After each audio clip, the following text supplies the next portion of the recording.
نئے فرقہ قائم کرنے کے لیے کچھ صلاحیتیں چاہیے ہوتی ہیں. اس کے لیے کم سے کم عربی بولنا، عربی پڑھنا آتا ہو. نیا فرقہ قائم کرنے کے لیے کچھ کتابیں چاہیے ہوتی ہیں. 5 کتابیں سامنے رکھ لینے سے کتابیں سمجھنے والا انسان نہیں ہو جاتا. اگر انجینئر کو صرف یہی چیلنج دے دیا جائے کہ چل تو صحیح بخاری کی عبارت پڑھ لے، تو میرے ساتھ پڑھ لے، میری عبارت تو یوٹیوب کے اوپر پڑی ہوئی ہے، تو ہم مان لیں گے بھائی تیرے اندر اتنی صلاحیت ہے. انہوں نے قادیانیت کی سپاہگیری کی ہے، انہوں نے جدیدیت اور رینڈ کارپوریشن کی سپہ سالاری کی ہے. وہ کسی نئے فرقے کا بانی نہیں ہے. میں اب اگلے سیگمنٹ کی طرف بڑھنے لگا ہوں، لیکن اس سے پہلے میں ایک رجوع کرنا چاہتا ہوں، اور یہ رجوع میرا بہت بڑا ہے. پبلکلی میں نے ایک انجینئر صاحب پر الزام لگایا تھا، میں اس الزام کو واپس لیتا ہوں، چونکہ میں انصاف کے ساتھ کھڑا ہوں. بھائی میں بغیر انصاف کے کوئی بات اگر میں کہوں گا بغیر معلومات کے تو عند اللہ پکڑ ہو سکتی ہے. تو ایک رجوع میں کروں گا، اور اس کے بعد پھر میں اگلے سیگمنٹ کی طرف جاؤں گا، اور پھر میں مفتی روی صاحب کو بلاؤں گا. وہ رجوع کیا ہے؟ وہ رجوع آنے لگ رہا ہے.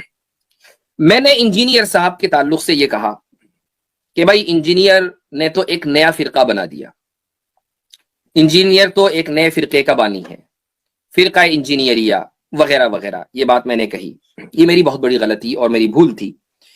میں نہیں سمجھتا کہ انجینئر نے کسی نئے فرقے کا اضافہ کیا ہے. انجینئر نئے فرقے کا بانی نہیں ہے. میں اپنی بات سے رجوع کرتا ہوں. البتہ میں یہ کہتا ہوں کہ انجینئر جدیدیت اور قادیانیت کا فرنٹ مین ہے. وہ کسی نئے فرقے کا بانی نہیں ہے. نئے فرقہ قائم کرنے کے لیے کچھ صلاحیتیں چاہیے ہوتی ہیں. نیا فرقہ قائم کرنے کے لیے کچھ کتابیں چاہیے ہوتی ہیں. 5 کتابیں سامنے رکھ لینے سے کتابیں سمجھنے والا انسان نہیں ہو جاتا.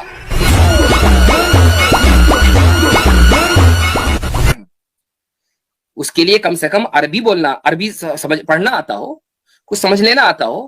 اگر انجینئر کو صرف یہی چیلنج دے دیا جائے کہ چل تو صحیح بخاری کی عبارت پڑھ لے، تو میرے ساتھ پڑھ لے، میری عبارت تو یوٹیوب کے اوپر پڑی ہوئی ہے، جب میں اپنے شیخ کے ساتھ سامنے پڑھ رہا تھا. تو ویسی نہ پڑھ، اس سے 50% کم پڑھ لے، تو ہم مان لیں گے بھائی تیرے اندر اتنی صلاحیت ہے کہ تو ایک نیا فرقہ بنا سکتا ہے. نہیں، انہوں نے نیا فرقہ نہیں بنایا. انہوں نے قادیانیت کی سپاہگیری کی ہے، انہوں نے جدیدیت اور رینڈ کارپوریشن کی سپہ سالاری کی ہے. یہ ان کے فرنٹ مین ہیں. اس لیے ان کے ڈاکٹرین کو پلمبرزم تو کہا جا سکتا ہے، لیکن یہ نہیں کہا جائے گا کہ یہ ایک نئے فرقے کا بانی ہے. تو اگر میں نے ماضی میں کبھی ایسی کوئی بات کہی ہو تو میں اس سے رجوع کرتا ہوں.